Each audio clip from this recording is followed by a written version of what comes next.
Going to be speaking this morning with Mr. Tunde Bababola, who is a member of the All Progressives Congress. He's a businessman and I believe also an aspirant on the platform of the All Progressives Congress. Good morning and welcome to the program. Thank you very much, Marco. It's indeed a pleasure to be here. I'm not an aspirant. I'm just a very concerned APC member. What's your concern? Yeah, so many.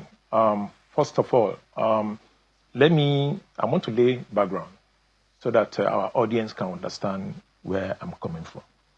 You see, we have 3 senatorial districts. Kwara South, made of 7 local governments, predominantly Yorubas. We have the Kwara Central, which is made up of 4 local governments, Ilorin West, Ilorin East, Ilorin South, and Asa.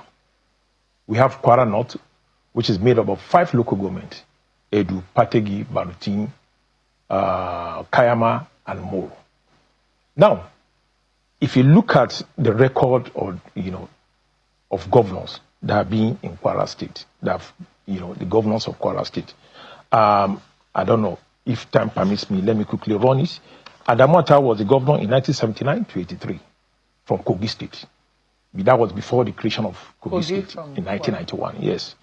The second person was Cornelius Adebayo, who became the governor in 1983 and October 1983, and by December 1983, he was booted out because of military distress. So he spent 3 months. And he was from? He's from his local government in Kwara South, purely Yoruba-speaking community. Then we have Shaba Lafiagi, who is from Edu, in Kwara North. From 1992, January 1992 to November 1993, he spent 1 year, 11 months on the throne. Mohammed Lawal from On the throne? Yes. It's not a monarchy. Okay. It's a democracy. Exactly. Sorry, maybe I mean my word for picking that word. Yeah, maybe we can use the word seat. Seat, okay. He spent 1 year, 11 months on the seat. Now, Mohammed Lawal from Kwara, May 1999 to 2003, 4 years. He lost the bid to come back.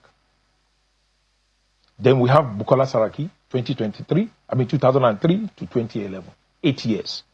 Then we have Abdul Fattah Ahmed. And he's from where? He's from Kwara Central. Ilorin, Ilorin West in particular, that local government. I'm still going to talk on it. Then we have Abdul Fattah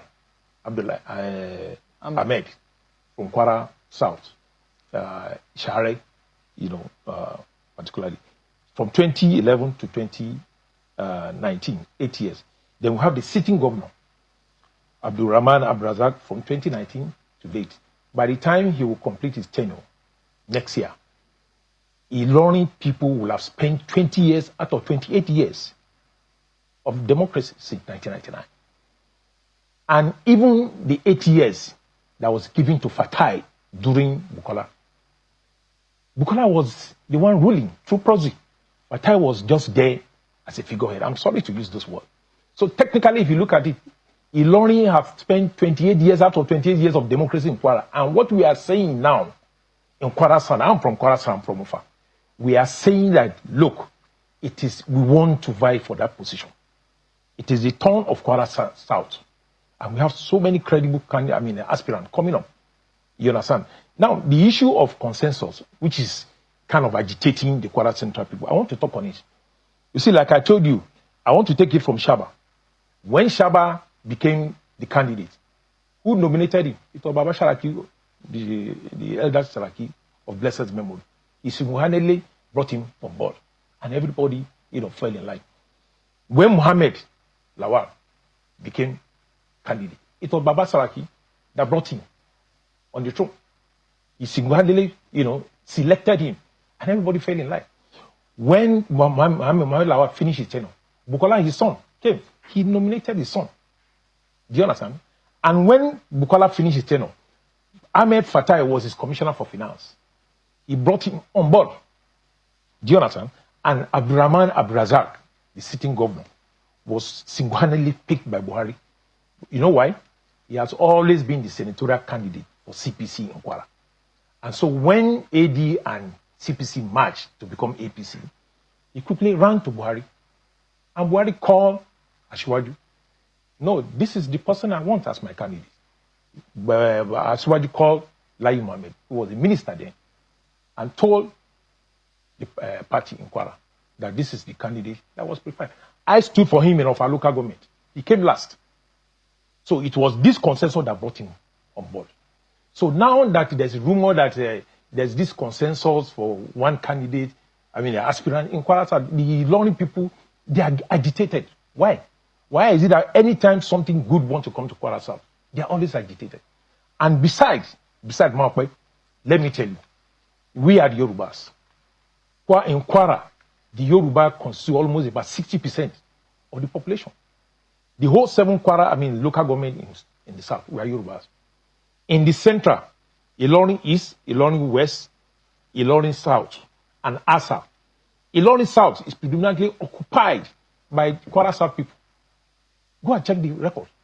Ilorin East is predominantly occupied by Yorubas too, which is where Lawal came from. If you look at Lawal during this time, you see Max. He's from Oyo. Their descendants are from Oyo. They are Yorubas. If you now go to Asa, Asa is almost 100% Yorubas. Now go to Kwara no Moro. Moro is a Yoruba-speaking community.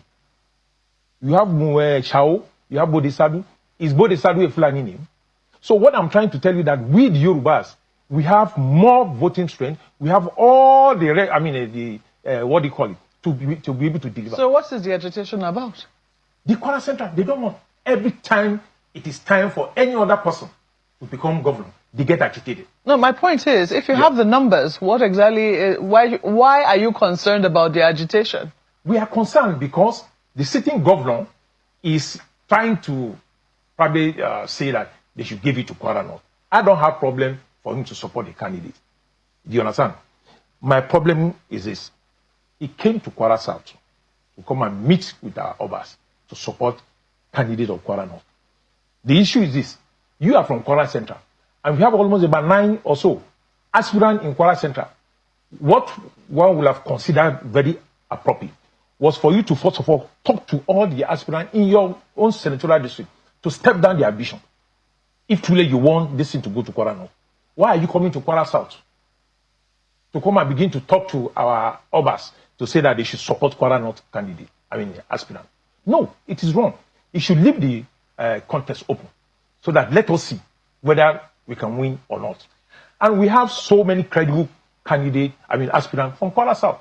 Yeah, I think that for a number of people who are watching politics today, because, yesterday we spoke with somebody who was talking about how zoning, how he's not an apostle of zoning. Sure. And there are people who just think that this conversation around zoning, while in some instances we've been able to manage it to ensure fairness, sure, and that, and inclusiveness, in some other instances, it does appear that it has now become such an obstacle that it takes away from the real thing that ought to be the source of conversation or the point of conversation in a state like Kwara. Take, for instance, this issue of insecurity.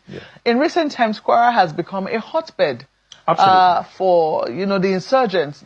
A number of communities have been attacked in Kwara South, in Kwara North. I think the only place that has just been preserved somewhat is Kwara Central. And I think that for a number of people who are watching the politics in Kwara State, their concern might be more around who can we elect to help stem or stop this issue of insecurity in Kwara, which was not the case a few years ago. That's exactly what we are talking about. You see, the sitting deputy governor, Kayode Alabi, is from Orago. Orago has been deserted completely. And so many other villages around that place. And who are the culprits? The Fulani herders. They are there. They have driven away all residents in that place. And what is our governor doing? Just to go there and go and commiserate and go back. Do you understand? And if you look at him too, he's part of the Fulani, this thing that we are talking about in the Kwara Center. The Fulani people who are the Ilorin West, do you understand? Who are the Emirates? They call themselves Emirates. I will call them Fulani settlers because they are settlers. He's part of them. They are not bothered. And we are saying that we want somebody from us who will be able to address this issue of security. Those are grave allegations when you say he's not bothered. Tell me, what has he been able to do? He's the governor of the state. This morning I saw on your list about 176 abductees. I see in the camp of, what do you call it? What is he doing? The people have said that the government of Kwara State is not serious. How else do you want to explain it? These are lives, Jonathan, are in the hand of this, what do you call it, abductor. And you know them. Before you know it, they will say they have killed all of them because the government is not responding appropriately. So what we are saying, I should go there and let him talk to them and do the needful. Let these people be released. We cannot fold our arms and think everything is working, everything is okay. Our people are in danger. The Kwara South people, what do you call it, is being challenged. And we are saying that we want somebody from us. Apart from that, we are more in numbers. We are more in numbers. And if you allow, votes to count, do you understand? We will win. And I will tell you, go and look at what happened in 1983 when Cornelius Adebayo under UPN. What happened? He campaigned rigorously. He mobilized, campaigned rigorously along all the Yoruba districts, and he won the election. UPN.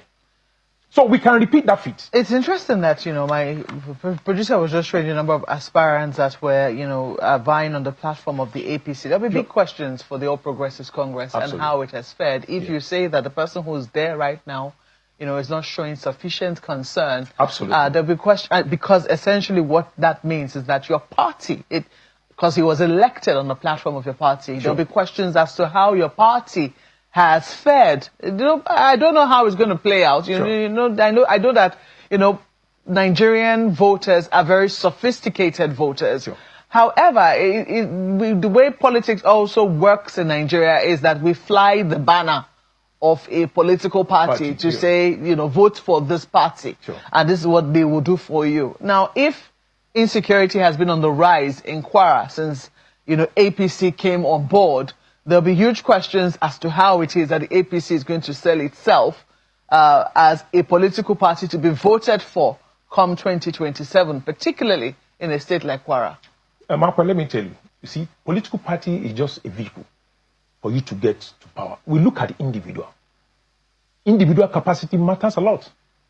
Do you understand? Whether you go to ADC or you go to PDP or whatever, I think Nigerians should begin to look at individual rather than the party. Within the party, what we are seeing is within the party, we have capable hands. Do you think that if the party does not produce a consensus or a candidate that is from Kwara South, do you think that Kwara South people will vote with their feet against the party? Mark, I don't want to begin to predict, what will happen. When we get to the bridge, we'll cross it. But what I'm saying, Rahman, that is there now, got to that political consensus. He never won a primary. He came last. And I'm saying, so what is wrong in the party, do you understand, at the national level, saying that, okay, we want a consensus candidate to minimize crisis and uproar. There's nothing wrong with it. It's there in APC constitution. It's also there in the Electoral Act. Electoral Act. So what is wrong with that? Do you understand? This is the same system that brought him to power.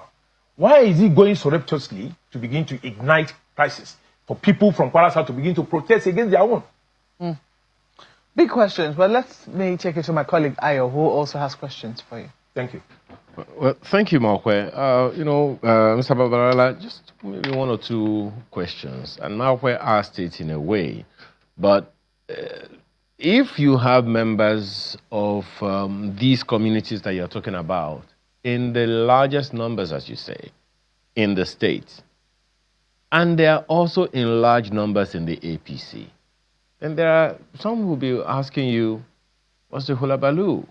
How come these same people who are as concerned as you are, hopefully, cannot mobilize themselves and insist from the point of selection that it's either the candidates will come from this area or no deal?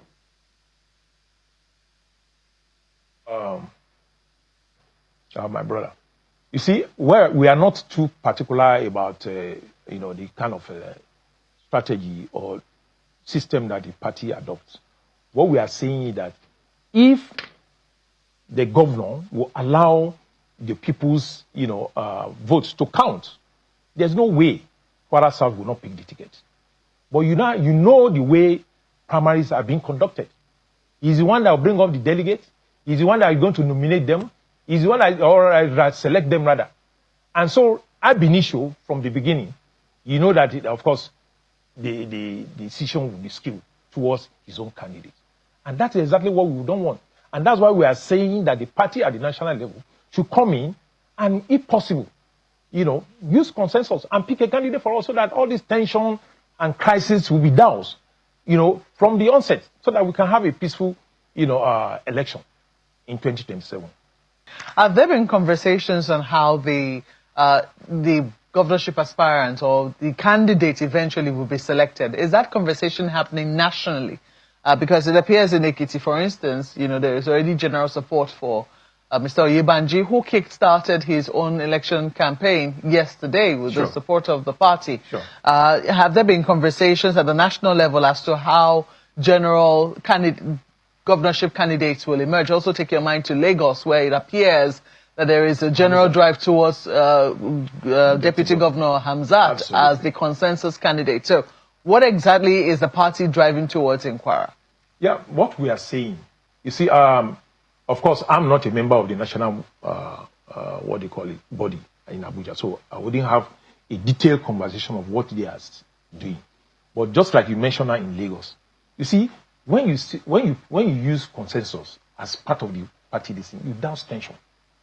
This issue of this one attacking this, you douse tension. They know that this is the party decision, and everybody will rally around. The question is, who is the party? How does the party? How is one person who says, "Oh, this is the person," and then that the party at the national level, they can decide that okay, this is the the person that want to be our candidate. Just like I keep. So, are you taking your agitations there to the people that have the powers to decide? Definitely, we are meeting them in a matter of days. We are meeting them to let them know that look, apart from the fact that we have credible candidates. We have Professor Wale Suleiman, a neurosurgeon. Do you understand? Very young, very intelligent. We have Bolarinwa Bashir, who was the party chairman that midwife the ascension of this present governor to the seat. And after that, there was some crisis. They beat him up and tore his clothes. BOB was beaten in Banquet Hall in Kwara State Government House. They tore his clothes. How can you reward somebody that helped you to get to power? It is not fair.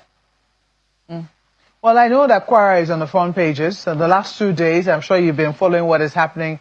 There have been adverts on this issue of our robbery, the drive by the state government to re-exhume this. And, I think you said they were going to prosecute former Governor Bukola Saraki. Yes. And then, he is also responding on the front pages of the same papers that carried that advertorial yesterday. It does appear that all is not yet settled within the politics in Kwara, but it's certainly a state to watch, and we'll keep tabs on it in the hope that it will not be for bad news. Thank you so much for speaking with us this morning. Mr. Tunde Babalola is a member of the All Progressives Congress and also a businessman who is agitated that the governorship seat should be rotated to Kwara South. Absolutely. Thank you once more for speaking with us. Thank you very much. It's a pleasure.